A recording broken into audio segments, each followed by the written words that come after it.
ഈ കാലഘട്ടത്തിൽ നമ്മുടെ യുവജനങ്ങൾക്കിടയിൽ ഉയർന്നു വരുന്ന ചില ചോദ്യങ്ങളാണ്. എന്തിനാണ് ദേവാലയത്തിൽ പോയി വിവാഹം നടത്തുന്നത്? ക്രിസ്തു ഒരിക്കലും വിവാഹം കുദാശ ചെയ്തിട്ടില്ലല്ലോ, പിന്നെ എന്തിനാണ് പുരോഹിതൻ വിവാഹം ആശീർവദിക്കുന്നത്? ഒരു സ്ത്രീയും പുരുഷനും തമ്മിൽ ഇഷ്ടപ്പെട്ട് കഴിഞ്ഞാൽ അവരൊന്നിച്ച് ജീവിച്ച് ആ ജീവിതം മുന്നോട്ട് കൊണ്ടുപോകാൻ പറ്റുമോ എന്ന് ഉറപ്പുണ്ടെങ്കിൽ മാത്രം നാട്ടുകാരെയും വീട്ടുകാരെയൊക്കെ വിളിച്ച് വിവാഹം നടത്തിയാൽ പോരെ? വിവാഹശേഷം കുട്ടികൾ വേണോ വേണ്ടയോ, എത്ര കുട്ടികൾ വേണം എന്നുള്ളതൊക്കെ അവർ തീരുമാനിക്കേണ്ട കാര്യമല്ലേ? എന്തിനാണ് സഭ ഇതിലൊക്കെ ഇടപെടുന്നത്? ഇത്തരത്തിലുള്ള ധാരാളം സംശയങ്ങൾ, ചോദ്യങ്ങൾ നമ്മുടെ യുവജനങ്ങൾക്കിടയിലുണ്ട്. ഇതിനെല്ലാം ഉത്തരം കണ്ടെത്താൻ നമ്മൾ ഇന്ന് പരിശ്രമിക്കുകയാണ്. അതിന് നമ്മെ സഹായിക്കാനായി നമ്മുടെ ചോദ്യങ്ങൾക്കൊക്കെ നമുക്കിന്ന് ഉത്തരം നൽകാനായിട്ട് ഇന്ന് നമ്മുടെ ഒപ്പം ഉള്ളത് കൊച്ചി രൂപതയിലെ മാരേജ് ട്രൈബ്യൂണൽ അസോസിയേറ്റ് ജഡ്ജായ റവറൻ ഡോക്ടർ ജോസി കണ്ടനാട്ടുതറയാണ്. ഏറ്റവും സ്നേഹത്തോടെ നമുക്ക് സ്വാഗതം ചെയ്യാം റവറൻ ഡോക്ടർ ജോസി കണ്ടനാട്ടുതറ. അച്ഛാ, നൈസ് ടെംപ്ലറിലേക്ക് സ്വാഗതം. Thank you. ഓക്കെ അച്ഛാ, അച്ഛൻ കൊച്ചി രൂപതയിലെ മാരേജ് അസോസിയേറ്റ് ജഡ്ജാണ്. അതോടൊപ്പം തന്നെ പൂങ്കാവ് ഇടവകയിലെ വികാരിയച്ഛനും കൂടിയാണ്. ഒരു സീനിയർ വൈദ്യൻ എന്നുള്ളതിൽ അച്ഛനോടൊന്ന് ചോദിക്കുകയാണ്, അച്ഛൻ്റെ ഈ പൗരോഹിത്യ ജീവിതത്തിൽ എത്ര വിവാഹങ്ങൾ അച്ഛൻ കൂദാശ ചെയ്തിട്ടുണ്ട്, അല്ലെങ്കിൽ എത്ര വിവാഹങ്ങൾ ആശീർവദിച്ചിട്ടുണ്ട്? ഞാൻ 1980 ഡിസംബറിലാണ് അച്ഛനാകുന്നത്. ഓക്കെ. അതിനുശേഷമുള്ള ഈ കാലഘട്ടങ്ങളിൽ 100-ലേറെ അല്ലെങ്കിൽ 200-ലേറെ വിവാഹങ്ങൾ ആശീർവദിച്ച് കാണുന്ന. ഓക്കെ. അപ്പോൾ വളരെ വലിയ ഹ്യൂജ് നമ്പർ തന്നെയാണ്. അപ്പോൾ അതുകൊണ്ട് തന്നെ അച്ഛൻ ആ ഒരു എക്സ്പീരിയൻസ് അല്ലെങ്കിൽ ആ ഒരു അനുഭവങ്ങൾ അച്ഛനുണ്ട്. അതോടൊപ്പം തന്നെ ഈ അസോസിയേറ്റ് ജഡ്ജ് എന്ന് പറയുമ്പോഴത്തേക്കും നിരവധി ഫാമിലി പ്രോബ്ലംസും അച്ഛൻ കൈകാര്യം ചെയ്തിട്ടുണ്ടാകും. അപ്പോൾ അച്ഛൻ്റെ അനുഭവ സമ്പത്തിൽ നിന്ന് തന്നെ പല ചോദ്യങ്ങൾക്കും ഉത്തരം നൽകാൻ കഴിയുമെന്ന് ഞാൻ ഉറച്ച് വിശ്വസിക്കുകയാണ്. നമുക്ക് യുവജനങ്ങൾക്കുള്ള യുവജനങ്ങളാണ് നമ്മളോട് ചോദ്യങ്ങൾ ചോദിച്ചിരിക്കുന്നത്. ഇപ്പോൾ നമുക്ക് ലഭിച്ചിരിക്കുന്ന ഒന്നാമത്തെ ചോദ്യം ഞാൻ അച്ഛനോട് ചോദിക്കുകയാണ്. സഭ എന്തിനാണ് വിവാഹം അടിച്ചേൽപ്പിക്കുന്നത്? വിവാഹം കഴിക്കാതെ തന്നെ ഒരുമിച്ച് ജീവിച്ച് പിന്നീട് വിവാഹം കഴിക്കണോ എന്ന് തീരുമാനിക്കുന്നതല്ലേ നല്ലത് എന്നാണ് നമുക്കൊരാൾ ചോദിച്ചിരിക്കുന്നത്. എനിക്കൊന്ന് ഈ ലിവിങ് ടുഗെദർ ഒക്കെ ഇന്നത്തെ കാലത്ത് ഉയർന്നു വരും. അപ്പോൾ അത്തരത്തിലുള്ള ആഗ്രഹമുള്ള ആരുമാണ് നമ്മളോട് ചോദിച്ചിരിക്കുന്നത്. അപ്പോൾ അച്ഛന് ഇതിനെപ്പറ്റി എന്താണ് പറയാനുള്ളത്? അതായത് ഒരുമിച്ച് ജീവിച്ചിട്ട് വിവാഹം വേണോ വേണ്ടയോ എന്നൊക്കെ അവർ ആലോചിച്ച് അവർക്ക്, അതായത് നമ്മുടെ പള്ളിയിൽ ഇപ്പോൾ 3 വിളിച്ചുവല്ലലുണ്ട്, മനസ്സമ്മതം, അങ്ങനത്തെ മാട്രിമോണികളുണ്ട്. ഇതിൽ നിന്നൊക്കെ ദമ്പതികൾക്ക് അവർ തമ്മിൽ പിന്നീട് യോജിച്ചു പോകാൻ പറ്റുമെന്ന് ഒരു ഉറപ്പുണ്ടാവില്ല. അപ്പോൾ ഇന്നത്തെ കാലത്ത് വരുന്നത് ഒരുമിച്ച് ജീവിച്ച് നോക്കിയിട്ട് പറ്റുമെങ്കിൽ മാത്രം വിവാഹം എന്നുള്ളൊരു ചിന്ത ഉയർന്നു വരുന്നുണ്ട്. എന്താണ് ഇതേപ്പറ്റി അച്ഛന് പറയാനുള്ളത്? ഇത് സഭയുടെ ഒരു പ്രശ്നം മാത്രമല്ല. കാരണം വിവാഹം എന്ന് പറയുന്നത് മനുഷ്യ സമൂഹത്തിന്റെ, മനുഷ്യ സമുദായത്തിന്റെ അടിത്തറയാണ്. ഓക്കെ. ഇതൊരു മാനുഷികമായിട്ടുള്ള സ്ഥാപനമാണ്, സാമൂഹികമായിട്ടുള്ള സ്ഥാപനമാണ്. ഓക്കെ. അപ്പൊ അങ്ങനെ വരുമ്പോൾ ഇത് സഭയുടെ മാത്രമായിട്ടുള്ള ഒരു കാര്യമായിട്ടല്ല, മറിച്ച് സമുദായം, സമൂഹം അംഗീകരിച്ചിട്ടുള്ള ഒരു പ്രസ്ഥാനമാണിത്. ഓക്കെ. അത് മനുഷ്യന്റെ ആരംഭകാലം മുതൽ തന്നെ നമുക്ക് കാണാനായിട്ടൊക്കെ സാധിക്കും. അപ്പൊ സഭ ഇതിനകത്ത് വരുന്നതിന്റെ ഒരു കാരണം, ഇത് ഒരു കൂദാശ എന്ന നിലയിൽ സഭ കാണുന്നു. കാരണം നമ്മളുടെ ചരിത്രത്തിൽ നോക്കിയാൽ നമുക്ക് കാണാനായിട്ട് സാധിക്കും, ചില ജനതകളുടെ ഇടയിൽ ഇത് സുസ്ഥാപിതമായിട്ടുള്ള ഒരു മതസ്ഥാപനമാണ് വിവാഹം എന്ന് പറഞ്ഞാല്. സഭയുടേത് മാത്രമല്ല, മറിച്ച് പല സമൂഹങ്ങളും ആ രീതിയിൽ ഇതിനെയൊക്കെ കാണുന്നതായിട്ട് നമുക്ക് കാണാനായിട്ടൊക്കെ സാധിക്കും. അങ്ങനെ വരുമ്പോൾ സഭ തുടക്കത്തില് ഈ വിവാഹത്തെ കുറിച്ച് സംസാരിക്കുമ്പോൾ പിന്നീടാണ്, നൂറ്റാണ്ടുകൾക്ക് ശേഷമാണ് സഭയിൽ നിയമങ്ങളെല്ലാം ഉണ്ടാകുന്നത്. തുടക്കത്തിൽ പ്രാദേശികമായിട്ടുള്ള ആചാരങ്ങള്, ചട്ടങ്ങള്, സമ്പ്രദായങ്ങള്, ഇതൊക്കെയാണ് ഒരു വിവാഹത്തെ ക്രമീകരിച്ചിരുന്നത് സഭയുടെ ഭാഗത്ത് നിന്ന് നോക്കിയാലും. പക്ഷെ പിന്നീട് നമുക്ക് കാണാനായിട്ട് സാധിക്കും, സഭയുടെ ധാർമ്മികമായിട്ടുള്ള പഠനങ്ങൾക്ക് നിരക്കാത്ത കാര്യങ്ങളൊക്കെ വിവാഹത്തിന്റെ കൂട്ടത്തിൽ വന്നുപെട്ടിരുന്നു. അതുകൊണ്ടാണ് സഭ ഇതിനകത്ത് ഇടപെടുകയും ക്രൈസ്തവ വിവാഹത്തെ കുറിച്ചുള്ള അജപാലന താല്പര്യങ്ങൾ മുൻനിർത്തിക്കൊണ്ട് ക്രൈസ്തവ വിവാഹത്തെ സംബന്ധിക്കുന്ന സിദ്ധാന്തങ്ങളും പഠനങ്ങളും രൂപപ്പെടുത്തുകയൊക്കെ ചെയ്തത്. സഭയുടെ ദൈവശാസ്ത്രവും സഭയുടെ കാനലൊക്കെ വിവാഹത്തിന്റെ പവിത്രതയെ പരീക്ഷിക്കുന്നതിന് വേണ്ടിയിട്ടാണ്. അതൊരു കൂടുതൽ ബാധ്യതയാക്കി വരുത്താൻ വേണ്ടിയിട്ടല്ല, മറിച്ച് കുറെ കൂടി അതിന്റെ പവിത്രത കാത്തു സൂക്ഷിക്കുന്നതിന് വേണ്ടിയിട്ടാണ്.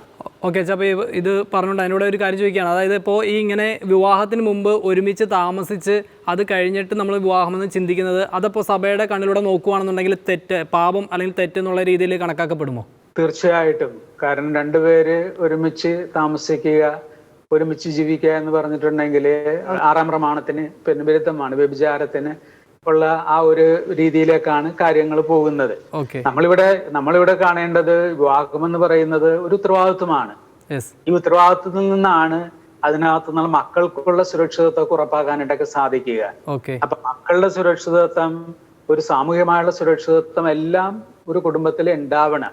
ഓക്കെ. അതുണ്ടാകാത്തിടത്തോളം കാലം ആ ഒരു കുടുംബം ഒരിക്കലും ഒരു കുടുംബമാവില്ല. ഓക്കെ അച്ഛാ, നമുക്ക് വേറൊരു ചോദ്യത്തിലേക്ക്, അതായത് ഇതിനോടൊപ്പം തന്നെ നമുക്ക് വന്നിരുന്ന ഒരു ചോദ്യമാണ്, ക്രിസ്തു വിവാഹം ആശീർവദിച്ചിട്ടില്ല, പിന്നെ എന്തിനാണ് ദേവാലയത്തിൽ വന്ന് വൈദികരുടെ ഇടയിൽ നിന്ന് ഈ വിവാഹം ആശീർവദിക്കപ്പെടുന്നത്? അല്ലെങ്കിൽ വൈദികൻ എന്തിനാണ് വിവാഹം ആശീർവദിക്കുന്നത്? അതിന് എന്ത് വസ്തുതയാണുള്ളത്, അല്ലെങ്കിൽ അതിന് എന്ത് പ്രാധാന്യമുണ്ട് എന്നൊക്കെ ചോദിക്കുന്നവരുണ്ട്. അവരോട് എന്താണ് പറയാനുള്ളത്? നമ്മള് ഈശോ കാനായിലെ കല്യാണ വിരുന്നില് സംബന്ധിച്ചതായിട്ട് നമ്മൾ കാണുന്നുണ്ട്. അപ്പൊ ആ കല്യാണ വിരുന്നിനെ ഈശോ ആശീർവദിക്കുന്നതുമായിട്ടുമാണ് നമ്മൾ മനസ്സിലാക്കുന്നത്. ഓക്കെ. അപ്പൊ തീർച്ചയായിട്ടും ഈശോയുടെ ഒരു ആശീർവാദം കാനായിലെ കല്യാണ വിരുന്നില് ഉണ്ടായിരുന്നു എന്നുള്ള കാര്യത്തിൽ സംശയമില്ല. പക്ഷേ മത്തായിയുടെ സുവിശേഷത്തില് നമ്മൾ വായിക്കുന്നുണ്ട്, 19-ാം അധ്യായം 4, 5, 6 തിരുവചനങ്ങളില് നമ്മൾ കാണുന്നുണ്ട്, സൃഷ്ടാവ് ആദ്യം മുതലേ അവരെ പുരുഷനും സ്ത്രീയുമായി സൃഷ്ടിച്ചുവെന്നും ഇക്കാരണത്താൽ പുരുഷൻ പിതാവിനെയും മാതാവിനെയും വിട്ട് ഭാര്യയോട് ചേർന്നിരിക്കും, അവർ ഇരുവരും ഏകശരീരമായി തീരുമെന്നും അവിടെ നല്ല ചെയ്തിട്ടുണ്ടെന്നും നിങ്ങൾ വായിച്ചിട്ടില്ലേ? കർത്താവ് ചോദിക്കുകയാണ്. അതുകൊണ്ട് ദൈവം യോജിപ്പിച്ചത് മനുഷ്യൻ വേർപെടുത്തരുത്. ഉൽപ്പത്തി പുസ്തകത്തില് ഇതിന്റെ റെഫറൻസ് നമ്മൾ കാണുന്നത് ഉൽപ്പത്തി പുസ്തകം 2-ാം അധ്യായം 4-ാം തിരുവചനത്തിലാണ്. അവിടെയും പറയുന്നുണ്ട്, അതിനാൽ പുരുഷൻ മാതാപിതാക്കളെ വിട്ട് ഭാര്യയോട് ചേരും, അവർ ഒറ്റ ശരീരമായിട്ട് തീരുകയും ചെയ്യും. ഇവിടെ സഭ കാണുന്നത് വിവാഹം എന്ന് പറയുന്ന ഒരു കൂദാശയാണ്. മറ്റുള്ള സമൂഹങ്ങളില് അത് വെറും ഒരു കരാർ മാത്രമാണ്. എന്നാല് കത്തോലിക്ക സഭയില് അതൊരു കൂദാശയായിട്ട് ദൈവം ഉയർത്തി എന്നുള്ളതാണ്. കൂദാശ എന്ന് പറയുമ്പോൾ ദൈവത്തിന്റെ കാണപ്പെടാത്ത വരപ്രസാദം നൽകുന്ന കാണപ്പെടുന്ന അടയാളമാണ് ഒരു കൂദാശ എന്ന് പറഞ്ഞാല്. അപ്പൊ 2 ജ്ഞാനസ്നാനം സ്വീകരിച്ചിട്ടുള്ള വ്യക്തികൾ തമ്മിലുള്ള വിവാഹത്തെയാണ് നമ്മൾ കൂദാശയായിട്ട് ഉദ്ദേശിക്കുന്നത്. ഓക്കെ. അപ്പോൾ അതിനോട് ചേർത്ത് തന്നെ ഒരു കാര്യം കൂടി ചോദിക്കാമല്ലോ. അപ്പോൾ 2 മാമോദിസ സ്വീകരിച്ച 2 വ്യക്തികൾ, അപ്പോൾ ക്രിസ്തീയ രീതി പ്രകാരം മാമോദിസ സ്വീകരിക്കാത്ത വ്യക്തികളുമായിട്ട് നടക്കുന്ന വിവാഹം സഭയുടെ നിയമപ്രകാരം വിവാഹത്തിൻ്റെ ഇതിൽ പവിത്രതയിൽ പെടുന്നതല്ല, അങ്ങനെയാണോ? സഭയില് സാധാരണയുള്ളൊരു വിവാഹം 2 ജ്ഞാനസ്നാനം സ്വീകരിച്ചിട്ടുള്ള വ്യക്തികൾ തമ്മിലുള്ള വിവാഹത്തെയാണ് നോർമലായിട്ട് നമ്മൾ കൂദാശപരമായ വിവാഹം എന്ന് പറയുന്നത്. അതുപോലെ തന്നെ 2 രീതിയില് സഭ കല്യാണം ആശീർവദിക്കുന്നുണ്ട്. ഒന്ന് ഡിസ്പാരിറ്റി ഓഫ് കൾട്ട്, ഒരു കത്തോലിക്കനും മറ്റ് മതത്തിൽ വിശ്വസിക്കുന്ന ഒരാളും തമ്മിലുള്ളത്. പിന്നെ മറ്റൊന്ന് മിക്സ്ഡ് മാരേജ്, കത്തോലിക്കനും മറ്റേതെങ്കിലും ക്രിസ്തീയ സമൂഹത്തിൽപ്പെട്ട ഒരാളും തമ്മില്. അപ്പൊ ഈ 3 തരത്തിലാണ് സഭ വിവാഹം ആശീർവദിക്കുക. ഒന്ന് ഡിസ്പാരിറ്റി ഓഫ് കൾട്ട്, മറ്റൊന്ന് മിക്സ്ഡ് മാരേജ്, സാധാരണയുള്ള വിവാഹം. അതിനാണ് കൂദാശ എന്ന് പറയുന്നത്. ഡിസ്പാരിറ്റി ഓഫ് കൾട്ട് എന്ന് പറയുമ്പോൾ ഒരു കത്തോലിക്കനും മറ്റു മതത്തിൽ വിശ്വസിക്കുന്ന ഒരാളും തമ്മിലുള്ള വിവാഹം ബിഷപ്പിന്റെ മെത്രാനിച്ചിന്റെ അനുഭവത്തോടുകൂടി നടത്തുന്നതാണത്. അതുപോലെ തന്നെ മിക്സ്ഡ് മാരേജ് എന്ന് പറയുമ്പോൾ കത്തോലിക്കനും മറ്റേതെങ്കിലും ക്രൈസ്തവ സഭകളിൽപ്പെട്ട ഒരാളുമായിട്ടുള്ള, അതും ബിഷപ്പിന്റെ അനുവാദത്തോടു കൂടിയാണ് നമ്മൾ ചെയ്യുന്നത്. പക്ഷെ കൂദാശപരമായിട്ടുള്ള വിവാഹം എന്ന് പറയുന്നത് 2 ജ്ഞാനസ്നാനം സ്വീകരിച്ചിട്ടുള്ള വ്യക്തികൾ തമ്മിലുള്ള വിവാഹം. അപ്പോൾ ഈ 3 തരത്തിലുള്ള വിവാഹത്തിനും അതിൻ്റെതായ നിയമങ്ങളും കാര്യങ്ങളും ഒക്കെ നമ്മുടെ കാനൻ ലോയിൽ സംബന്ധിച്ചും സഭയെ സംബന്ധിച്ചും ഉണ്ടാകും അല്ലെ? സെപ്പറേറ്റ് വളരെ കൃത്യമായിട്ട് അതേക്കുറിച്ചുള്ള നിയമങ്ങളുണ്ട്, അതിന്റെ പാരമ്പര്യങ്ങളുണ്ട്. നമുക്ക് അത് വളരെ വലിയൊരു വിഷയമാണ്. അപ്പോൾ അതിനെ നമുക്ക് പിന്നൊരു ദിവസം ചർച്ച ചെയ്യും. നമ്മുടെ ക്വസ്റ്റ്യനായിട്ട് ബന്ധപ്പെടുന്നതല്ല. നമുക്ക് വന്നിരിക്കുന്ന മറ്റൊരു ക്വസ്റ്റ്യൻ, സമയത്തിൻ്റെ പരിമിതി ഉള്ളതുകൊണ്ട് നമ്മൾ കൂടുതൽ ക്വസ്റ്റ്യൻസിലേക്ക് പോവുകയാണ്. നമുക്ക് വന്നിരിക്കുന്ന മറ്റൊരു ചോദ്യം ഇതാണ് വെച്ചാൽ, വിവാഹത്തിൻ്റെ ലക്ഷ്യം കുട്ടികളാണോ അതോ പരസ്പരം സ്നേഹത്തിൽ ജീവിക്കുന്നതാണോ? കുട്ടികൾ വേണോ വേണ്ടയോ അതോ പിന്നീട് മതിയോ എന്നൊക്കെ വ്യക്തിപരമായ തീരുമാനമല്ലേ? ഇത് നമുക്ക് വന്നത് കുറേ കാലങ്ങളായിട്ട് ഈ ക്വസ്റ്റ്യൻ ഇങ്ങനെ നമുക്ക് വന്നുകൊണ്ടേ ഇരിക്കുകയായിരുന്നു. ആ പാലാപിതാവിൻ്റെ ഒരു സർക്കുലറിന് ശേഷമാണ് ഈ ഒരു വിഷയത്തെപ്പറ്റി കൂടുതൽ ഇത്തരത്തിലുള്ള ചർച്ചകളൊക്കെ വന്നത്. അപ്പോൾ ഇതേപ്പറ്റി അച്ഛൻ എന്താ പറയുക? അതായത് വിവാഹം എന്ന് പറയുന്നത് ഇന്നത്തെ കാലത്തിൽ നമുക്കറിയാം കുറേ സിനിമകൾ വരെ ഇറങ്ങിയിട്ടുണ്ട്. അതായത് അബോഷൻ ചെയ്ത് കളയുക, കുട്ടികളെ വേണമെന്നുണ്ടെങ്കിൽ അവർക്ക് സെറ്റായതിനു ശേഷം മാത്രം കുട്ടികൾ മതി, ഇതൊക്കെ അവരുടെ വ്യക്തിപരമായ താല്പര്യം. അപ്പോൾ സഭയ്ക്ക് ഇതിൻ്റെ അകത്ത് എന്തെങ്കിലും റോളുണ്ടോ? ഒരു വിവാഹം കൂദാശപരമായിട്ട് പരികർമ്മം ചെയ്യപ്പെടുമ്പോൾ പ്രധാനപ്പെട്ട 3 കാര്യങ്ങളാണ് അതുകൊണ്ട് ലക്ഷ്യമാക്കി വെക്കുന്നത്. ഒന്ന്, സന്താനോൽപാദനം, കുഞ്ഞുങ്ങളുടെ പരിപാലനം. ഓക്കെ. 2 ദമ്പതികളുടെ പരസ്പര വിശ്വസ്തത. 3 ആജീവനാന്തമുള്ള പരസ്പര സമർപ്പണം. ഇതിൽ ഏറ്റവും പ്രധാനപ്പെട്ടത് ദമ്പതികളുടെ നന്മയാണ്. ഓക്കെ. ദമ്പതികളുടെ നന്മയാണ് ഏറ്റവും പ്രധാനപ്പെട്ടത്. ആ നന്മയിൽ നിന്ന്, ആ സ്നേഹത്തിൽ നിന്നാണ് കുഞ്ഞുങ്ങൾ ഉണ്ടാവുന്നത്. ഈ കുഞ്ഞുങ്ങളുടെ പരിപാലനം അവരുടെ കടമയാണ്. അതുപോലെ തന്നെ ജ്ഞാനസ്നാനം സ്വീകരിച്ചിട്ടുള്ള ഇവര് ആജീവനാന്ത പരസ്പര വിശ്വസ്തരായിരിക്കണം. പരസ്പരം കൊടുക്കാനും സ്വീകരിക്കുവാനുമുള്ള ഒരു മനസ്സാണ് ഉണ്ടാവേണ്ടത്. ഇവിടെ ഒരു ഏകത്വമുണ്ട്, അവിഭാജ്യതയുണ്ട്. എക്സ്ക്ലൂസീവ് ആണ്. ഈ ബന്ധം എക്സ്ക്ലൂസീവ് ആണ്. ഇവര് തമ്മിലുള്ള ബന്ധം ഈ 2 പേര് മാത്രമേ അതിനകത്ത് വരുന്നുള്ളൂ. അതുപോലെ തന്നെ അവിഭാജ്യത ഇതിനകത്തുണ്ട്. മരണം വരെയാണ് ഈ ബന്ധം എടുക്കുന്നത്. പിൻവലിക്കാനാവാത്ത ഉടമ്പടിയിലൂടെയാണ് പുരുഷനും സ്ത്രീയും തങ്ങളെ തന്നെ നൽകുകയും സ്വീകരിക്കുകയും ചെയ്യുന്നത്. ഓക്കെ. അപ്പോൾ ഈ പുരുഷനും സ്ത്രീയും തന്നെ അവർ ഒരുമിച്ച് തന്നെ തീരുമാനമെടുക്കുകയാണ്. അവർക്കിപ്പോൾ ഉടനെ കുട്ടികൾ വേണ്ട, അല്ലെങ്കിൽ പതുക്കെ മതിയായപ്പോൾ, അല്ലെങ്കിൽ അവർ പെട്ടെന്ന് ഒരു കുട്ടി വരുമ്പോൾ അവരെ സ്വീകരിക്കാനായിട്ടുള്ള ആ ഒരു സെറ്റപ്പ് ആയിരിക്കും, മീൻസ് ആ ഒരു സിറ്റുവേഷൻ ആയിരിക്കില്ല അവർക്ക്. അപ്പോൾ ആ സമയത്ത് ആ കുട്ടി വേണ്ടാന്നൊക്കെ വെച്ചുകൊണ്ട് അവരുടെ ആ ഇരുവരും ഒരുമിച്ചെടുക്കുന്ന തീരുമാനമാണെങ്കിലും അത് സഭയുടെ മുന്നിൽ തെറ്റായിട്ട് വരുമോ? ഇവര് ആൾത്താരക്ക് മുമ്പിൽ വന്ന് പ്രതിജ്ഞ എടുക്കുമ്പോൾ പറയുന്നൊരു കാര്യമുണ്ട്, മരണം വരെയും ഇയാളെ എൻ്റെ ഭർത്താവായിട്ട്, ഭാര്യയായിട്ട് സ്വീകരിക്കാം. ദൈവം നൽകുന്ന കുഞ്ഞുങ്ങളെ സ്നേഹപൂർവ്വം സ്വീകരിക്കാമെന്നും വളർത്താമെന്നുള്ളൊരു പ്രതിജ്ഞ കൂടി അവരെടുക്കുന്നുണ്ട്. അപ്പോഴ് സന്താനോൽപാദനത്തിനോട് ഇവര് തുറവിയുള്ളവരാവണം. പിന്നെ ഇവർ ചെയ്യേണ്ടത് അവരുടേതായിട്ടുള്ള സാഹചര്യങ്ങൾ നോക്കിയിട്ട് നാച്ചുറൽ ആയിട്ടുള്ള മെത്തേഡ്സ് ഉപയോഗിക്കുന്നതിൽ സഭ എതിരൊന്നും അല്ല. മറിച്ച് ദൈവത്തിന്റെ ഹിതത്തിന് വിരുദ്ധമായിട്ട് ഏതെങ്കിലും തരത്തിലാണ് ഇവർ ചെയ്യുന്നതെങ്കിൽ അതാണ് സഭ അംഗീകരിക്കാത്തത്. ഓക്കെ. അപ്പൊ അത്തരത്തിലുള്ള വിഷയങ്ങളിൽ സഭ അംഗീകരിക്കുന്നില്ല തന്നെയാണ് അച്ഛൻ്റെ നിലപാടല്ലേ? അതെ, അതെ. ഓക്കെ. നമുക്ക് മറ്റൊരു ചോദ്യം വന്നിരിക്കുന്നത് ഇതാണ്: പരസ്പരം ഒന്നിച്ചു പോകാൻ തീരെ കഴിയുന്നില്ല എങ്കിൽ ഡിവോഴ്സ് ചെയ്ത് കൂടുതൽ ചേർന്ന് പോകുന്നു എന്ന് തോന്നുന്ന ഒരാളുമായി ജീവിക്കാൻ തീരുമാനിച്ചാൽ അതല്ലേ സമാധാനവും സന്തോഷവുമുള്ള ജീവിതത്തിന് നല്ലത് എന്നൊരാൾ ചോദിച്ചിട്ടുണ്ട്. അപ്പോൾ ഇത്തരത്തിലുള്ള കാര്യങ്ങൾ നമ്മുടെ ഈ കാലഘട്ടത്തിൽ ഭയങ്കര കൂടുതലാണ്. കാരണം ഡിവോഴ്സ് ശരിക്കും ഒത്തിരിയേറെ നമ്മുടെ കാലഘട്ടത്തിൽ ഉയർന്നു വരുന്നുണ്ട്. അപ്പോൾ എന്താണ് ഈ അച്ഛനെ ഇപ്പോൾ ഇത്തരത്തിലുള്ള വിഷയങ്ങളുമായി കുറേ ഫാമിലി പ്രോബ്ലംസൊക്കെ കൈകാര്യം ചെയ്യുന്നത് കൊണ്ടും എന്തുകൊണ്ടാണ് ഡിവോഴ്സ് ഇപ്പോൾ ഇത്രയും കൂടുതലാവുന്നത്? അതേപോലെ തന്നെ ഇങ്ങനെ ഡിവോഴ്സ് വന്നാൽ തന്നെ മറ്റൊരു ആളുമായി വിവാഹം നടത്തുന്നതിൽ സഭ അംഗീകരിക്കുന്നുണ്ടോ? ഒന്ന് പറയാമോ? ഒരു വിവാഹം എന്ന് പറയുമ്പോൾ അതിൻ്റെതായിട്ടുള്ള ഉത്തരവാദിത്തങ്ങളുണ്ട്, അതിൻ്റെതായിട്ടുള്ള സ്റ്റാറ്റസ് സമൂഹത്തിലുണ്ട്. ഇപ്പൊ പൊതുവായിട്ട് ഇപ്പൊ പറയുമ്പോൾ നമ്മളുടെ സൗകര്യത്തിന് വേണ്ടിയിട്ടുള്ള ഒരു ബന്ധമല്ല വിവാഹം എന്ന് പറയുന്നത്.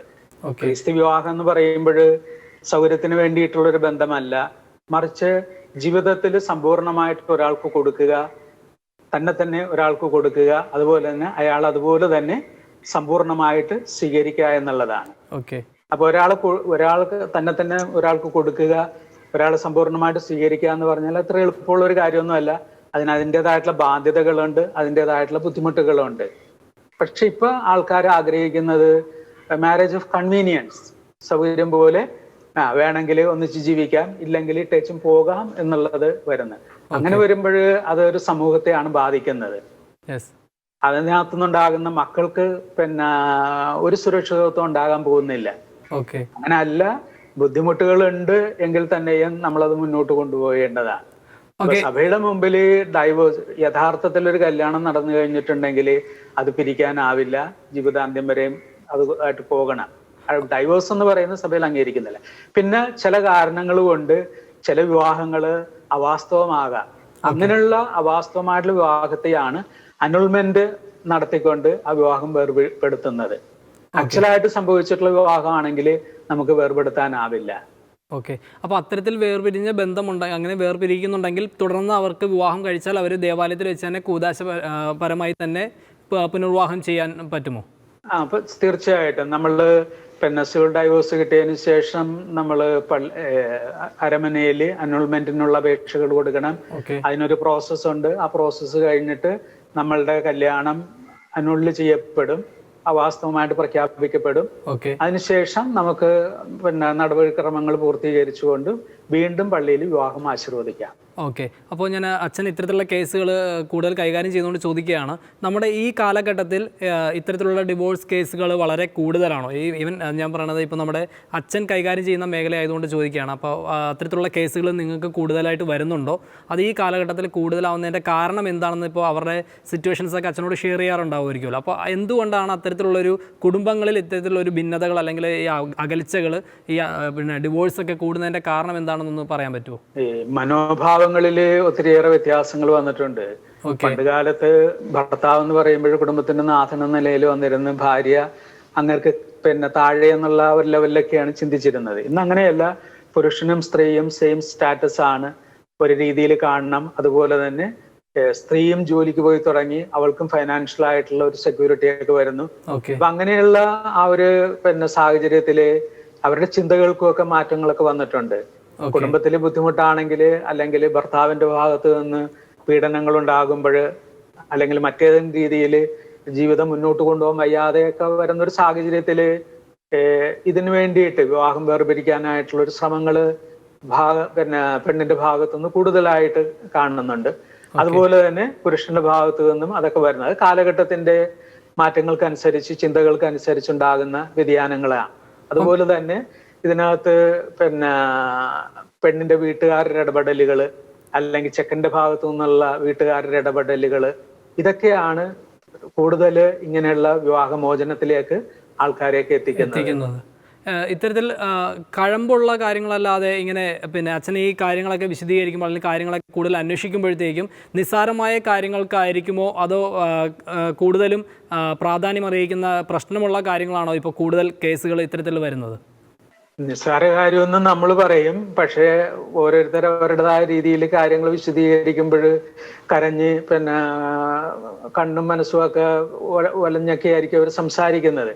അവരെ സംബന്ധിച്ച് അതൊക്കെ വലിയ കാര്യങ്ങളൊക്കെ ആകും. പക്ഷെ പൊതുവായിട്ട് നോക്കി കഴിഞ്ഞിട്ടുണ്ടെങ്കിൽ ഒരു കാര്യമില്ല എന്ന് ചിലപ്പോൾ നമുക്ക് തോന്നിയേക്കാം. അപ്പൊ നമ്മളുടെ തോന്നല് ശരിയാവണമെന്നില്ല. അവരുടെ രീതിയിൽ ചിന്തിക്കുമ്പോൾ ചിലപ്പോൾ അതിൻ്റെതായിട്ടുള്ള പ്രാധാന്യം ഉണ്ടാകും. പക്ഷെ പൊതുവായിട്ടൊക്കെ നോക്കുമ്പോൾ വിവാഹം എന്ന നിലയില്, ഒരു കുടുംബം എന്ന നിലയില് കുറച്ചൊക്കെ സഹിക്കാനും കാര്യങ്ങളൊക്കെ മനസ്സിലാക്കാനും സ്വസ്ഥതയോടുകൂടി ഒരു കൗൺസിലിങ്ങിന് പോകാനും രണ്ടുപേരും സൗഹാർദ്ദ നിലയിൽ കാര്യങ്ങളൊക്കെ കൈകാര്യം ചെയ്തിരുന്നെങ്കിൽ ഇത്രയും കേസുകൾ കോടതിയിലൊന്നും പോവില്ലായിരുന്നു. അതുപോലെ തന്നെ അനാവശ്യമായിട്ട് ചെക്കന്റെ ഭാഗത്തു നിന്നും പെണ്ണിന്റെ ഭാഗത്തു നിന്നുള്ള മാതാപിതാക്കളുടെയും ബന്ധുക്കളുടെ ഇടപെടലുകള്, അവരൊക്കെ കുറച്ച് സംയമനം പാലിക്കുകയാണെങ്കിൽ ഇതൊക്കെ നമുക്ക് കുറക്കാനായിട്ടൊക്കെ സാധിക്കും. ഓക്കെ അച്ഛാ, അപ്പോൾ ഒരു കാര്യം കൂടി ചോദിക്കട്ടെ. കാരണം അച്ഛൻ ഇപ്പോൾ വിവാഹം കഴിച്ചിട്ടില്ല. ഞാനത് എടുത്തു പറയാൻ കാരണം വിവാഹം കഴിക്കുന്ന അച്ഛന്മാരും നമ്മുടെ ഇടയിലൊക്കെ ഉണ്ട്. അപ്പോൾ അതുകൊണ്ട് തന്നെ ചോദിക്കുന്നത്, അച്ഛൻ വിവാഹം കഴിച്ചിട്ടില്ല, പക്ഷേ അച്ഛൻ ഒത്തിരിയേറെ വിവാഹം കഴിച്ച ആൾക്കാർ ഒത്തിരിയേറെ കഥകൾ കേട്ടിട്ടുണ്ട്. പിന്നെ അതേപോലെ തന്നെ വിവാഹം കഴിഞ്ഞിരുന്ന എല്ലാവരും, ഓൾമോസ്റ്റ് എല്ലാ പുരുഷന്മാരും സ്ത്രീകളും പറയുന്നൊരു കാര്യമാണ്, ഇപ്പോഴേ ഇങ്ങനെ നടക്കാൻ പറ്റത്തുള്ളൂ, കെട്ടിക്കഴിഞ്ഞാൽ നിങ്ങൾ പെട്ടു എന്നൊക്കെ രീതിയിൽ എല്ലാവരെയും അത് ആ ഒരു രീതിയിൽ നമ്മുടെ സമൂഹത്തിൽ ഭയങ്കര സംസാരമുള്ളതാണ്. അപ്പോൾ അച്ഛനോടൊന്ന് പേഴ്സണലായിട്ട് ചോദിക്കട്ടെ, അച്ഛൻ ഇങ്ങനെ ചിന്തിച്ചിട്ടുണ്ടോ? അതായത് ഞാനിപ്പോൾ എടുത്തിരിക്കുന്ന ജീവിത അന്തസ്സ് എന്തുകൊണ്ട് നല്ലതാണ്, ഒരു പക്ഷേ വിവാഹം കഴിച്ചിരുന്നെങ്കിൽ ഞാനും പെട്ടുപോയേനെ എന്ന് അച്ഛൻ ചിന്തിച്ചിട്ടുണ്ടോ? അങ്ങനെയുള്ള ചിന്തകളൊന്നും ഉണ്ടായിട്ടില്ല. പക്ഷെ I am happy with my life. ഒരു വൈദികൻ എന്ന നിലയിൽ എൻ്റെ ജീവിതം എനിക്ക് സന്തോഷം തരുന്നുണ്ട്, പിന്നെ മറ്റുള്ളവർക്ക് സന്തോഷം കൊടുക്കുന്നുണ്ട്. അപ്പൊ ആ രീതിയിലൊക്കെ നോക്കുമ്പോൾ എൻ്റെ ജീവിതം പിന്നെ ഒരു തൃപ്തിയോടുകൂടി തന്നെയാണ് ഞാൻ പിന്നെ ജീവിക്കുന്നത്. വിവാഹത്തെ കുറിച്ചൊക്കെ നമ്മൾ സംസാരിക്കുമ്പോൾ കർത്താവ് ഈ കാര്യങ്ങളൊക്കെ പറഞ്ഞു, പുരുഷനും സ്ത്രീയും രണ്ടല്ല ഒന്നാണ്, ഒന്നായി തീർന്നവർ വേർതിരിക്കാൻ പാടില്ല എന്ന് കർത്താവ് പറയുന്ന സമയത്ത് അപ്പോസ്തലന്മാര് തന്നെ കർത്താവിനോട് ചോദിക്കുന്നുണ്ട്, അങ്ങനെയാണെങ്കിൽ ഈ ഭാര്യാഭർത്തൃ ബന്ധം ബുദ്ധിമുട്ടല്ലേ, അതുകൊണ്ട് കല്യാണം കഴിക്കാതിരിക്കുന്നതല്ല നല്ലതെന്ന് ഈശോയോട് ചോദിക്കുന്ന ഒരു ചോദ്യം മത്തായിയുടെ സുവിശേഷത്തിൽ 19-ാം അധ്യായത്തിൽ 11-ാം വാക്യത്തിൽ നമ്മൾ വായിക്കുന്നുണ്ട്. പക്ഷേ കർത്താവ് പറയുന്നുണ്ട്, കൃപാവരം ലഭിച്ചവർക്കല്ലാതെ അങ്ങനെ വിവാഹം വേണ്ട എന്ന് വെച്ച് ജീവിക്കാൻ പറ്റില്ല. സ്വർഗരാജ്യത്തെ പ്രതി ഷണ്ടന്മാരാക്കുന്നവരുണ്ട്, മനുഷ്യരാല് ഷണ്ടന്മാരാക്കപ്പെടുന്നവരുണ്ട്. അപ്പൊ അങ്ങനെയുള്ള അവർ ലെവലിലേക്കൊക്കെ വരുമ്പോൾ വൈദികരായ ഞങ്ങളെ സംബന്ധിച്ച് ഒരു ദൈവനിയോഗമാണ് ഇതിനകത്ത് ഞങ്ങൾ കാണുന്നത്.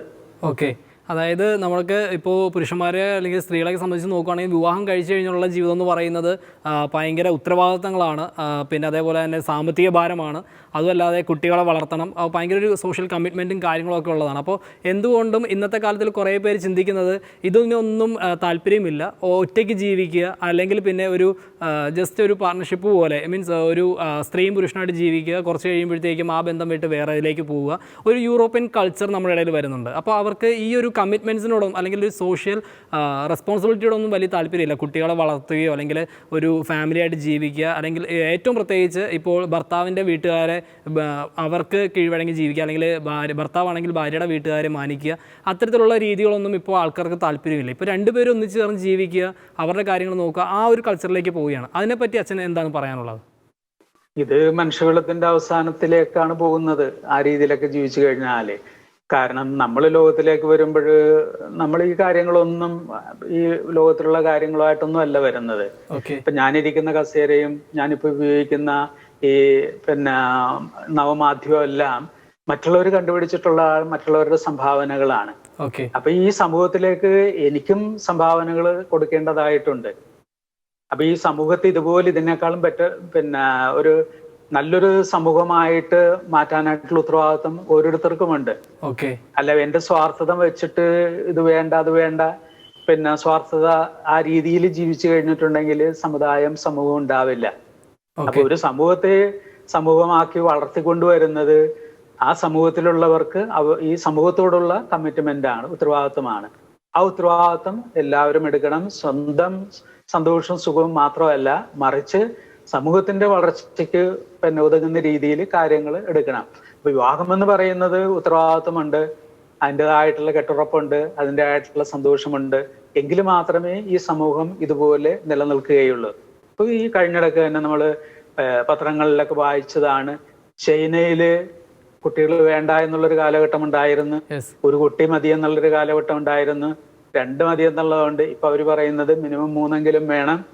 അതുപോലെ തന്നെ 3ാമത്തെ പ്രസവത്തിന് 1 വർഷത്തെ അവധിയാണ് പിന്നെ പ്രസവ അവധിയായിട്ട് അവർ കൊടുക്കുന്നത്. അത് പ്രോത്സാഹിപ്പിക്കുകയാണ്. കാരണം അവര് മുന്നിൽ കണ്ടു ഭാവി പിന്നെ ഒരു 25 വർഷം ഒരു 50 വർഷം കഴിഞ്ഞിട്ടുണ്ടെങ്കിൽ ചൈനയിൽ ജീവിക്കാൻ ആളുണ്ടാവില്ല, എല്ലാവരും പിന്നെ മരണപ്പെട്ടു പോകും, ജനനമില്ലെങ്കിൽ ഇങ്ങനെയൊക്കെയാണ് സംഭവിക്കുന്നത്. ഇതുപോലെ തന്നെ മനുഷ്യകുലം നിലനിൽക്കുന്നത് വിവാഹമെന്ന ഈ അടിത്തറയിലൂടെയാണ്. ഈ അടിത്തറയ്ക്ക് തകരാറ് സംഭവിക്കുന്ന രീതികളൊന്നും ശരിയല്ല. അതിന് എതിരായിട്ട് നിൽക്കുന്ന പ്രവണതകളെ നമ്മൾ കുറേശ്ശെ ബോധവൽക്കരിച്ച് മാറ്റേണ്ട ഉത്തരവാദിത്വം എല്ലാവർക്കുമുണ്ട്. സഭയുടെ മാത്രമല്ല സമൂഹത്തിന്റെ കൂടി ഉത്തരവാദിത്വമാണത്. സാർ, പൊതുവായിട്ട് പറഞ്ഞാൽ മാതാപിതാക്കൾ നന്നായാൽ മക്കൾ നന്നാകും എന്നിങ്ങനെ ഒരു രീതിയിൽ സംസാരം വരുന്നുണ്ട്. അപ്പോൾ ആ ഒരു രീതി പറയുമ്പോൾ അതിന് എന്തെങ്കിലും ഉറപ്പുണ്ടോ? അല്ലെങ്കിൽ നല്ല മാതാപിതാക്കൾക്കായാലും കുട്ടികൾ വരുമ്പോഴത്തേക്കും അവരുടെ സ്വഭാവം വരുമ്പോഴത്തേക്കും നേരെ വിപരീതമായിട്ട് വരാറുണ്ട്. അപ്പോൾ ഇങ്ങനെ എല്ലാവരും പറയുന്നത് അത് വളർത്തുദോഷമാണ്, അല്ലെങ്കിൽ മാതാപിതാക്കൾ നന്നാവാത്തത് കൊണ്ടാണ്, ഇങ്ങനെയുള്ള സംസാരങ്ങൾ വരുന്നുണ്ട്. ആ രീതിയോട് ഫാമിലി റിലേറ്റഡ് ആയിട്ട് പറയുകയാണെങ്കിൽ അച്ഛൻ എന്ത് പറയാൻ പറ്റും? ഇപ്പൊ മാതാപിതാക്കള് നല്ലവരായതുകൊണ്ട് മക്കള് നല്ലവരാവണമെന്നില്ല. അതൊക്കെയാണ് നമ്മുടെ അനുഭവങ്ങൾ കാണിക്കുന്നത്. പക്ഷെ നമ്മൾ അറിയേണ്ട വേറൊരു കാര്യം, എല്ലാ മനുഷ്യരിലും ഒരു വിശുദ്ധന്റെ അംശമുണ്ട്, വിശുദ്ധന്റെ സാധ്യതയുണ്ട്, അതുപോലെ തന്നെ ഒരു പാപിയുടെ സാധ്യതയും അംശവുമുണ്ട്. അത് ഏത് രീതിയിൽ വളർന്നു വരുന്നു എന്നുള്ളതാണ്. അപ്പൊ എല്ലാ മനുഷ്യരിലും ഒരു പ്രകാശത്തിന്റെ അംശമുണ്ട്, എല്ലാ മനുഷ്യരിലും അന്ധകാരത്തിന്റെ അംശവുമുണ്ട്. ഇതൊക്കെ പേറുന്നവരാണ് എല്ലാ മനുഷ്യരും. ഇപ്പൊ മാതാപിതാക്കളെന്ന ഇവരുള്ള വിശുദ്ധിയെ, ഇവരുള്ള പ്രകാശത്തെ വളർത്തിക്കൊണ്ടുവരാനായിട്ട് സഹായിക്കുന്നവരാകണം. മാതാപിതാക്കളുടെ മാതൃക പറഞ്ഞു കൊടുക്കൽ മാത്രമല്ല, അവരുടെ മാതൃക ഈ മക്കളുടെ ഉള്ളിലുള്ള ആ പ്രകാശത്തെ വളർത്തുന്നതാവണം. അതിനുള്ള സാധ്യതകൾ കൊടുക്കുന്നില്ലെങ്കിൽ മാതാപിതാക്കള് വിശുദ്ധരായാലും മക്കള് അങ്ങനെ ആകണമെന്നില്ല. പക്ഷെ മാതാപിതാക്കളുടെ ഉത്തരവാദിത്വമാണ് നല്ല മാതൃകകളിലൂടെ മക്കളിലുള്ള ആ ദൈവികതയെ, ആ വിശുദ്ധിയെ, ആ പ്രകാശത്തെ വളർത്തിക്കൊണ്ടുവരിക എന്നുള്ളത്. സാർ, നമ്മൾ ഒരു അരമണിക്കൂറാണ് നമ്മുടെ ഒരു പ്രോഗ്രാം. ഇപ്പോൾ നമ്മൾ സമയത്തിൻ്റെ പരിമിതി ഉള്ളതുകൊണ്ട് നമ്മളൊന്ന് വൈൻഡ് ചെയ്യാനായിട്ട് ആഗ്രഹിക്കുകയാണ്. ലാസ്റ്റായിട്ട് ഒരു കാര്യം കൂടി അച്ഛന് ചോദിക്കാൻ ആഗ്രഹിക്കുന്നത്, നമുക്ക് നമ്മുടെ സഭയ്ക്ക് ഒരു റെസ്പോൺസിബിലിറ്റി ഉണ്ടല്ലോ. അതായത് നമ്മുടെ ഇപ്പോഴത്തെ ഈ ഒരു സാഹചര്യത്തിൽ യുവജനങ്ങളൊക്കെ ഇത്തരത്തിലേക്ക് പോകുമ്പോൾ അവരെ അതിൽ നിന്നൊക്കെ പിൻവലിക്കാനായിട്ട് സഭയ്ക്ക് എന്തെങ്കിലും ചെയ്യാൻ സാധിക്കും? അതല്ല, ഇത്തരത്തിലുള്ള കൾച്ചറുകളൊക്കെ വളർന്നു വരുമ്പോൾ ഇതൊക്കെ തെറ്റാണെന്ന് പറഞ്ഞുകൊണ്ട് അവരുടെ ആ ഒരു വിശ്വാസത്തിൽ തന്നെ ആഴപ്പെടുത്താനായിട്ട് സഭയ്ക്ക് കുറേ ഉത്തരവാദിത്തങ്ങളില്ലേ? അപ്പോൾ അത് സഭയ്ക്ക് എത്രത്തോളം ചെയ്യാൻ ഇപ്പോൾ സാധിക്കുന്നുണ്ട്? അത് അച്ഛൻ്റെ ഒരു പേഴ്സണൽ വിലയിരുത്തൽ ചുരുക്കത്തിലായിട്ട് പറഞ്ഞാൽ മതി. കാരണം നമ്മൾ അതിൽ സഭ പലപ്പോഴും പരാജയപ്പെട്ടു പോകുന്നുണ്ടോ, യുവജനങ്ങളെ ചേർത്ത് നിർത്തുന്നതിൽ സഭയ്ക്ക് 100% വിജയിക്കാൻ പറ്റുന്നുണ്ടോ, എന്താണ് അതിനെപ്പറ്റി എന്ന് അച്ഛന് പറയാനുള്ളത്? പണ്ട് കാലത്ത് നോക്കിക്കഴിഞ്ഞാല് സമൂഹത്തില് അതിൻ്റെതായിട്ടുള്ള കെട്ടുറപ്പുണ്ടായിരുന്നു, സമൂഹം കൊടുക്കുന്ന നന്മകൾ ഉണ്ടായിരുന്നു, സമൂഹം കൊടുക്കുന്ന വാല്യൂസ് എല്ലാം ഉണ്ടായിരുന്നു. പക്ഷെ പിന്നീട് നമ്മൾ കാണുന്നുണ്ട് സമൂഹത്തിൽ നിന്ന് കിട്ടേണ്ട കാര്യങ്ങളൊന്നും ഇപ്പൊ കിട്ടുന്നില്ല. പലപ്പോഴും ഒക്കെ ഒരു ആന്റി വിറ്റ്നസിങ് ആണ് നമ്മൾ പലയിടത്തും ഒക്കെ കാണുന്നത്. അതുപോലെ തന്നെ മറ്റുള്ള രീതിയിലുള്ള ഈ സമൂഹത്തിന് വിരുദ്ധമായിട്ടുള്ള പ്രവണതകളൊക്കെ നമ്മുടെ സമൂഹത്തിൽ കാണുന്നുണ്ട്. ഇവിടെ സഭ ചെയ്യേണ്ട വലിയൊരു ഉത്തരവാദിത്തം ഇത്രയും കാലം ചെയ്തിരുന്ന ഈ കുഞ്ഞുനാൾ മുതൽ നമ്മൾ കൊടുത്തിരുന്ന വേദപാഠ ക്ലാസ്സുകൾ, അതിനുശേഷം യുവജനങ്ങൾക്ക് കൊടുക്കുന്ന രൂപീകരണങ്ങള്, അതിനുശേഷം കല്യാണം കഴിക്കുന്നവർക്ക് കൊടുക്കുന്ന രൂപീകരണങ്ങള്, കല്യാണത്തിന് ശേഷം ദമ്പതികൾ കൊടുക്കുന്ന രൂപീകരണങ്ങള്, മാതാപിതാക്കൾക്ക് കൊടുക്കേണ്ട രൂപീകരണങ്ങൾ, ഇതൊക്കെ കുറച്ചുകൂടിയൊക്കെ നമ്മൾ സജീവമാക്കണം. പണ്ട് കാലത്ത് ഇതിന്റെയൊക്കെ നല്ലൊരു ശതമാനം സമൂഹം കൊടുത്തിരുന്നു. ഇന്ന് സമൂഹം അതിനകത്തുനിന്ന് പിൻവാങ്ങിയിട്ടുണ്ട്. അതിന് വിരുദ്ധമായിട്ടൊക്കെയാണ് പലപ്പോഴും ഒക്കെ സമൂഹത്തിൽ നമ്മൾ പല കാര്യങ്ങളൊക്കെ കാണുന്നത്. അപ്പൊ സഭ കുറച്ചുകൂടിയൊക്കെ പഴയതിനേക്കാളും ഇരട്ടിയൊക്കെ യുവ കാര്യങ്ങളില് കുഞ്ഞുങ്ങളുടെ വേദപാഠ ക്ലാസ്സുകൾ ശ്രദ്ധിക്കുക, യുവജനങ്ങളുടെ കാര്യങ്ങൾ ശ്രദ്ധിക്കുക, വിവാഹിതരാകാൻ പോകുന്നവരുടെ കാര്യങ്ങൾ ശ്രദ്ധിക്കുക, വിവാഹം കഴിഞ്ഞവരുടെ കാര്യങ്ങൾ ശ്രദ്ധിക്കുക, മാതാപിതാക്കളുടെ കാര്യങ്ങൾ ശ്രദ്ധിക്കുക, അതുപോലെ തന്നെ വയോജനങ്ങളുടെ കാര്യങ്ങളിലൊക്കെ കൂടുതലായിട്ട് ഇങ്ങനെയുള്ള മൂല്യങ്ങളെ ഉയർത്തിക്കാട്ടത്തക്ക രീതിയിൽ കാര്യങ്ങളൊക്കെ കുറച്ചുകൂടിയൊക്കെ ഊർജ്ജസ്വലമായിട്ട് ചെയ്യണം. കാരണം പണ്ട് കാലത്ത് സമൂഹം ആ കാര്യങ്ങളൊക്കെ കുറച്ചൊക്കെ ചെയ്തിരുന്നു. ഇന്ന് സമൂഹം ആ കാര്യത്തിൽ നിന്നൊക്കെ പിന്നോക്കം മാറുന്നു. ഓക്കെ അച്ഛാ, ഒത്തിരി കാര്യങ്ങൾ ഇപ്പോൾ ഈ കുറഞ്ഞ സമയം കൊണ്ട് തന്നെ അച്ഛൻ പറയുന്നതെല്ലാം വളരെ വ്യക്തതയോടും കൃത്യതയോടും കൂടി ഞങ്ങൾക്ക് മനസ്സിലാക്കാൻ സാധിക്കുന്നുണ്ട്. അപ്പോൾ എനിക്ക് തോന്നുന്നു അച്ഛനൊരു കാനലോയും കൂടി പഠിച്ച വ്യക്തിയും കൂടിയാണ്, അതിൽ ഡോക്ടറേറ്റ് നേടിയിട്ടുള്ള ആളും കൂടിയാണെന്ന് മനസ്സിലാക്കുന്നു. അപ്പോൾ എനിക്ക് തോന്നുന്നു ഇനി നമുക്ക് ഒരു എപ്പിസോഡ് ഈ നിയമവശങ്ങൾ, അതായത് ഈ വിവാഹവുമായി ബന്ധപ്പെട്ട് അല്ലെങ്കിൽ ഡിവോഴ്സുമായി ബന്ധപ്പെട്ടുള്ള സഭയുടെ നിയമവശങ്ങൾ ഒന്ന് ഞങ്ങൾക്ക് ചർച്ച ചെയ്യണമെന്നുണ്ട്. അപ്പോൾ വീണ്ടും ഞങ്ങൾ അച്ഛനെ ഇത്തരത്തിൽ സമീപിക്കുന്നതാണ്.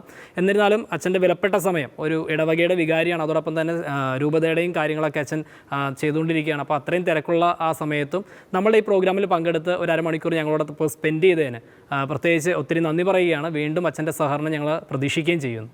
Thank you so much father. Thank you. നിങ്ങൾക്ക് ഇന്നത്തെ ഈ എപ്പിസോഡ് പ്രത്യേകിച്ച് നമ്മുടെ യുവജനങ്ങൾക്ക് അല്പം കൂടിയൊക്കെ ഇഷ്ടപ്പെട്ടു എന്ന് വിചാരിക്കുന്നു. കാരണം നമ്മുടെ മനസ്സിൽ കുറേ കാലങ്ങളായി കിടന്ന ചില സംശയങ്ങളായിരുന്നു. പ്രത്യേകിച്ച് എന്നോട് പേഴ്സണൽ വരെ നമ്മുടെ കൂട്ടുകാർ കുറേ പേര് ചോദിച്ചിട്ടുണ്ടായിരുന്നു ചില സംശയങ്ങളൊക്കെ. അപ്പോൾ അതിനൊക്കെ നിങ്ങൾക്ക് ഇന്ന് ഉത്തരം കിട്ടിക്കാണും. നമ്മുടെ ആഗ്രഹം തന്നെ നൈസ് ടംബ്ലർ എന്നും വിശ്വാസബദ്ധമായ ചോദ്യങ്ങളുമായിട്ട് വിശ്വാസികളുടെ ഒപ്പം സഞ്ചരിക്കാനായിട്ടാണ് ആഗ്രഹിക്കുന്നത്. അത്തരത്തിൽ നിങ്ങളുടെ വിശ്വാസബദ്ധമായ ഓരോ ചോദ്യങ്ങൾക്കുമുള്ള ഉത്തരങ്ങളുമായി അത് പറഞ്ഞു തരാൻ പറ്റിയ മറ്റ് നല്ല വ്യക്തികളുമായിട്ട് വീണ്ടും നമ്മൾ കണ്ടുമുട്ടും. അതുവരെ take care and good bye.